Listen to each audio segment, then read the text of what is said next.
आप देख रहे हैं वैभव कृष्ण ज्ञान। क्या हुआ जब अयोध्या में प्रकट हुआ साक्षात पुष्पक विमान।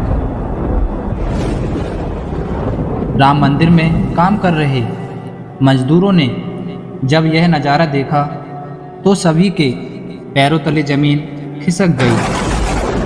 22 जनवरी प्राण प्रतिष्ठा से पूर्व अयोध्या में इतने बड़े चमत्कार का होना सभी को आश्चर्य में डाल रहा था। कुछ लोगों ने इसके साक्षात दर्शन किए, जिन्होंने अपनी आंखों से देखी जो बातें बताईं उसे सुनकर आपके भी रोंगटे खड़े हो जाएंगे। आगे बढ़ने से पहले अगर आप एक सच्चे सनातनी हैं, प्रभु श्री राम को अपना आराध्य मानते हैं, तो इस वीडियो को लाइक करके कमेंट बॉक्स में जय श्री राम जरूर लिखिएगा। दोस्तों, 22 जनवरी 2024 के रामलला अयोध्या के नए भव्य मंदिर में विराजमान होंगे। इस शुभ कार्यक्रम के लिए पूरे देश में निमंत्रण बांटा जा रहा है। शहर से लेकर गांव तक घर घर में अक्षत वितरण में बच्चों से लेकर बड़े तक सहयोग कर रहे हैं। यहाँ तक कि महिलाएं भी घर घर जाकर अक्षत और श्री राम की अयोध्या की फोटो वितरण कर रहे हैं। अयोध्या में राम मंदिर में रामलला की प्राण प्रतिष्ठा कार्यक्रम की तैयारी तेजी से चल रही है। इस कार्यक्रम को बेहद भव्य बनाने के लिए कोई कसर नहीं छोड़ी जा रही है। इस बीच राम मंदिर निर्माण का कार्यक्रम भी तेजी से किया जा रहा है। मंदिर निर्माण में जो लक्ष्य लिया गया था उसमें लगभग 80% कार्य हो चुका है।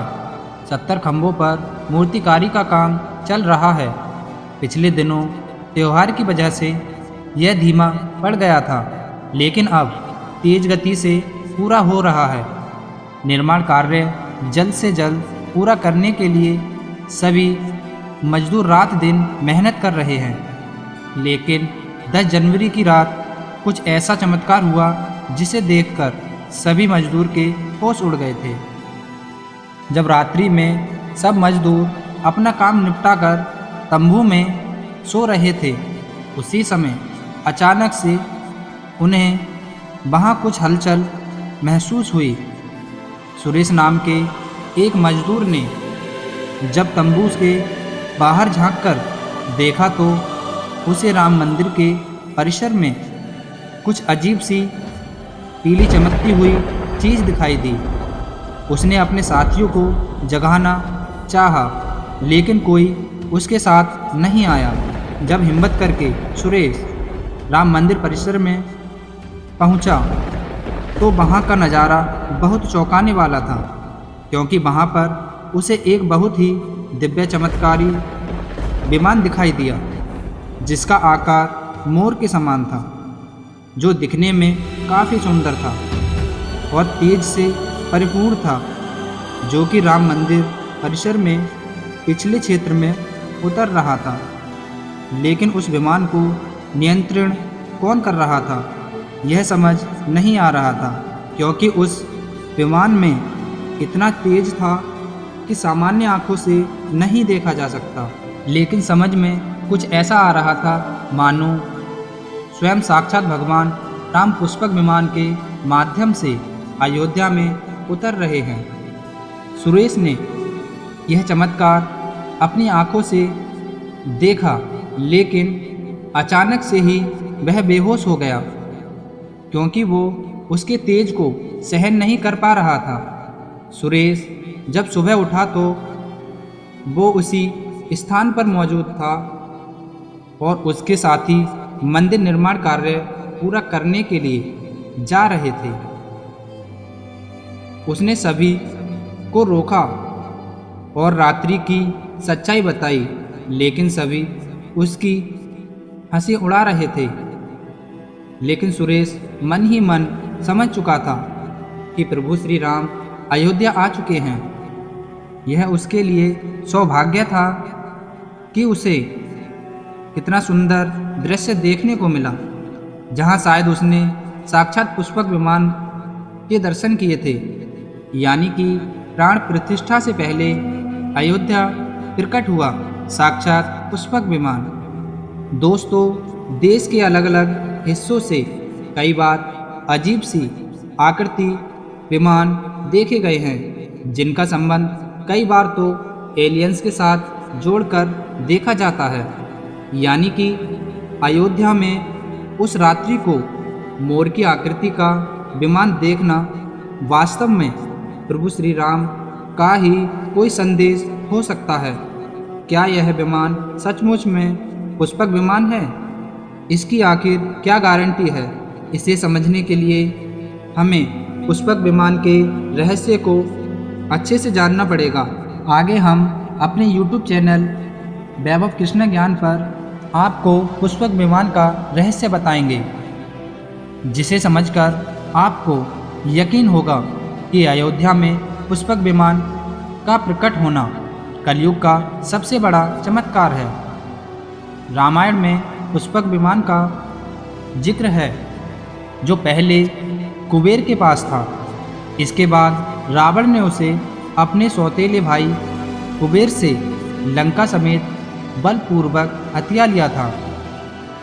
फिर रावण इसी के जरिए कहीं भी आता जाता रहता था। रावण को हराने के बाद यह विमान श्री राम के पास आ गया था। वो जीत हासिल करने के बाद इसी विमान के कहीं जगह होते हुए अयोध्या पहुँचे थे। रावण ने इसी के जरिए पंचवटी आश्रम से सीता का हरण किया था और उन्हें उस पर बिठाकर लंका ले गया था। कहा जाता है कि पुष्पक विमान आज के विमान की तरह था। पुष्पक विमान के जरिए रावण हवाई मार्ग से सफ़र किया करता था। रावण को मौत के घाट उतारने के बाद उसी विमान के जरिए प्रभु श्री राम, माता सीता और लक्ष्मण लंका से अयोध्या लौटे थे। रामायण में जिस तरह से पुष्पक विमान का जिक्र मिलता है, उससे तो यही लगता है कि यह आज के हवाई जहाज़ की तरह था, लेकिन तकनीकी के मामले में मॉडल एरोप्लेन से कहीं आगे था। रामायण के सुंदरकांड के 7वें अध्याय में पुष्पक विमान के बारे में जानकारी मिलती है। पुष्पक विमान की आकृति मोर की तरह थी।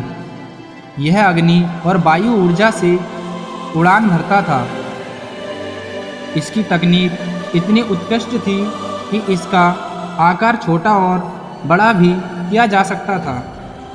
कहा जाता है कि रावण अपनी पूरी सेना को साथ लेकर इस विमान से उड़ान भर सकता था। पुष्पक विमान अपने चालक की इच्छा के अनुसार गति पकड़ता था।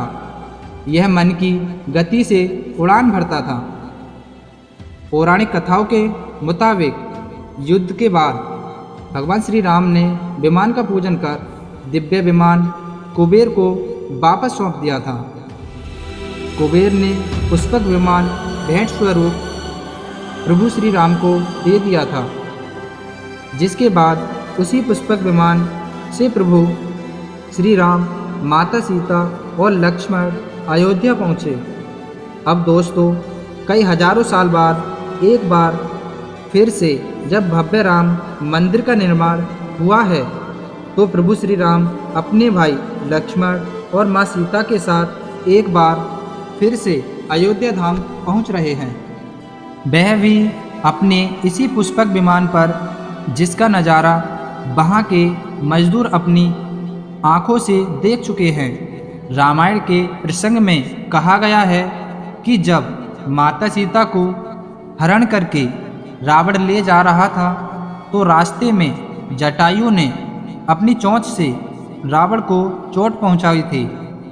उस समय रावण पुष्पक विमान में मौजूद था। इसके बाद रावण ने तलवार से जटायु को लहूलुहान कर दिया। जटायु घायल होकर जमीन पर गिर गए थे। जब माता सीता को खोजते हुए राम पेड़ पौधों, पक्षियों से पूछते जा रहे थे, तो रास्ते में घायल जटायु से मुलाकात होती है। मरणासन जटायु ही राम को बताते हैं कि रावण सीता को हरण करके किस दिशा में गया है। लेकिन जब साक्षात प्रभु श्री राम पुष्पक विमान में अयोध्या आ चुके हैं तो भला उनके परम भक्त जटायु कैसे पीछे रह सकते हैं। अयोध्या में रामलला की प्राण प्रतिष्ठा से पहले जनपद की सीमा में गिद्धों का झुंड दिखाई दिया है। स्थानीय लोग इन्हें गिद्धराज जटायु से जोड़कर देख रहे हैं। वे इसे प्रभु का संकेत भी मान रहे हैं। मिल्कीपुर तहसील के क्षेत्र गांव धरोली में पिछले 10 से 12 दिनों से गिद्धों का झुंड वास कर रहा था। हालांकि उस गांव में गिद्ध उड़ गए हैं, लेकिन अयोध्या की सीमा में यहाँ वहाँ दिखाई दे रहे हैं। गांव वालों का कहना है कि पिछले 20 वर्षों से लोगों ने इलाकों में गिद्ध नहीं देखे। अब जब राम मंदिर बन रहा है तो इस गांव में लगभग 50 की संख्या में गिद्ध आकाश में दिखाई दे रहे हैं। उनमें से 10-12 गिद्ध गांव में सेमल के पेड़ पर वास कर रहे हैं। गिद्धों की दिखने की घटना को ज़्यादातर लोग जोड़कर देख रहे हैं और शुभ संकेत भी मान रहे हैं। 22 जनवरी को होने वाले प्राण प्रतिष्ठा समारोह में देश के प्रधानमंत्री नरेंद्र मोदी ने देश विदेश की कई महान हस्तियों को निमंत्रण दिया है। लेकिन आपको जानकर हैरानी होगी, नेपाल में भी कुछ विशेष लोगों को समारोह में आने का निमंत्रण दिया है। इसके पीछे का रहस्य जानकर आपके भी होश उड़ जाएंगे, क्योंकि नेपाल को भगवान श्री राम का ससुराल कहा जाता है। क्योंकि नेपाल एक समय पर जनकपुर धाम था, जहाँ के राजा जनक की पुत्री माता सीता वहीं पर भूमि से प्रकट हुई थी। जनकपुर धाम जिसे मिथिला भी कहा जाता है। मिथिला संस्कृति में यह मान्यता है कि जब बेटी का गृह प्रवेश होता है तो उसके मायके से तोहफा और अन्य सामग्री भी भिजवाई जाती है। इसी परंपरा के मुताबिक जब प्रभु राम का मंदिर में गृह प्रवेश होगा तो सीता जी की ओर से नेपाल से अयोध्या उपहार आ रहे हैं, जिसे भार यात्रा का नाम दिया गया है।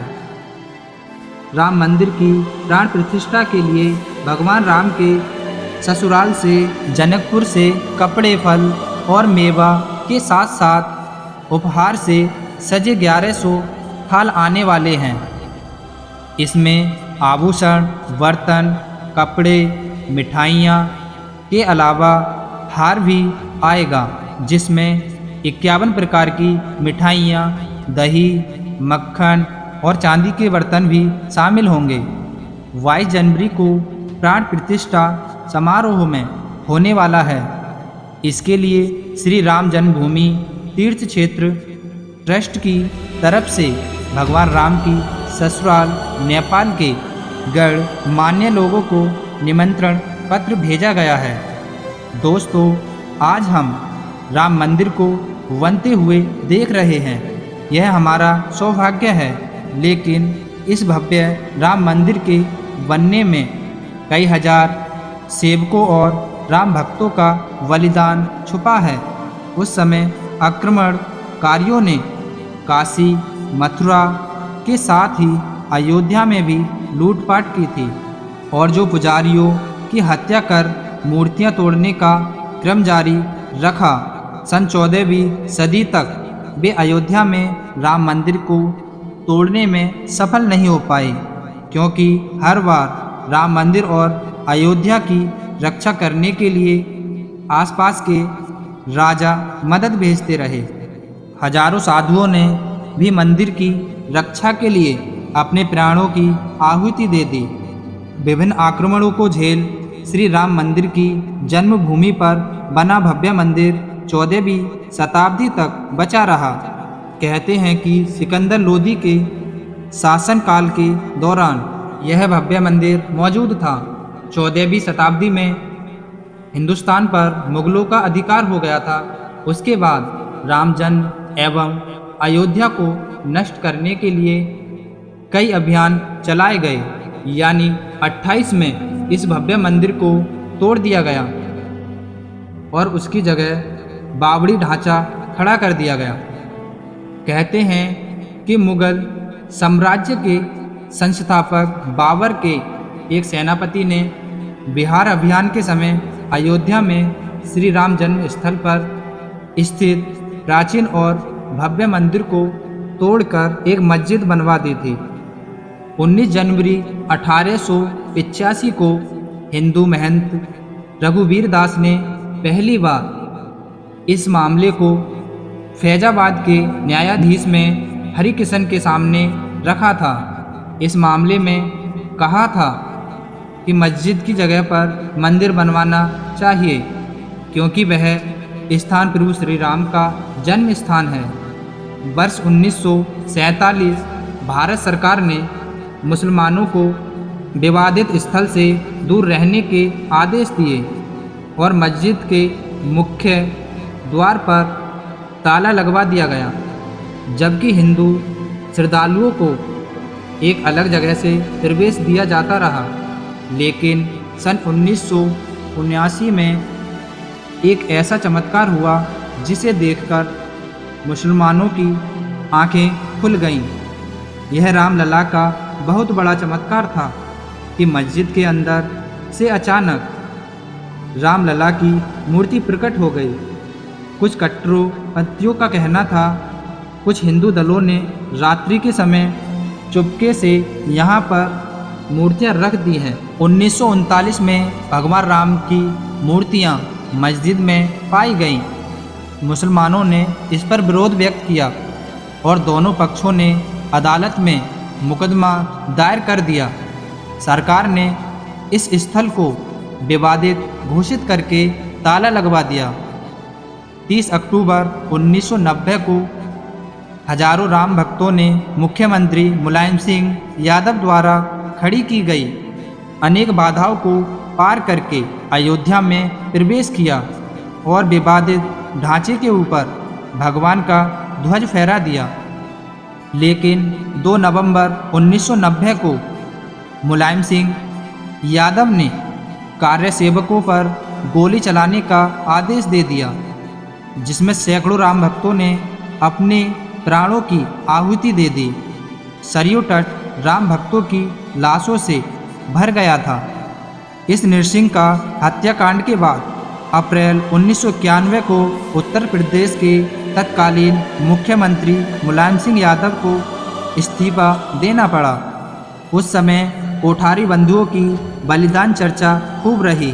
दिसंबर 1992 को जब विवादित ढांचा गिराया गया, उस समय राज्य में कल्याण सिंह की सरकार थी। उस दिन सुबह करीब 10:30 बजे हजारों लाखों की संख्याओं में कार्यसेवक पहुंचने लगे। दोपहर में 12 बजे के करीब कार्यसेवकों का एक बड़ा जत्था मस्जिद की दीवार पर चढ़ने लगता है। लाखों की भीड़ को संभालना सभी के लिए मुश्किल हो गया था।